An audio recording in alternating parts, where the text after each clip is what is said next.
Hello everyone. In this topic we are going to study about classification of organic compounds. Organic compounds can be broadly classified into following categories.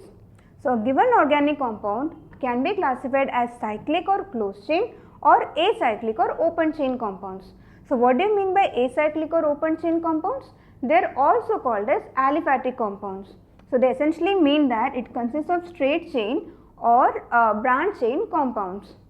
Now, the second classification is cyclic or closed chain compounds. So, what do you mean by cyclic or closed chain? This can be further classified into homocyclic and heterocyclic, and it essentially involves cycles or rings. So, let us study this a little in detail.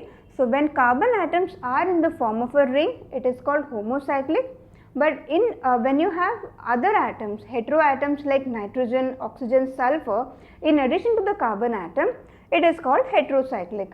Both homocyclic and heterocyclic can be further classified into aromatic and non-aromatic compounds. We will study in detail about what do you mean by aromaticity, non-aromatic compounds later in other chapters. But for now, we can see that homocyclic compounds and aromatic homocyclic compounds can be further classified into benzenoid and non-benzenoid compounds. This is essentially a broad idea about the various classification. Now, let us go through the examples of each of them. Now, we have seen that homocyclic and heterocyclic example of non-aromatic system is given here, cyclohexene and cyclopentane. So, if you compare these two, you can see that this is homocyclic because only carbon atoms are involved.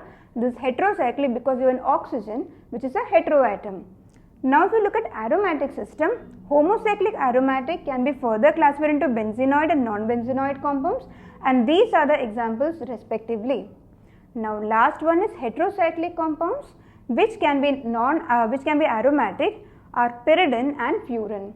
So, it's very important to remember the formula of pyridine and furan because these compounds come repeatedly in your organic chemistry chapters. I hope you are very clear with how organic compounds can be classified and the various examples of different classifications.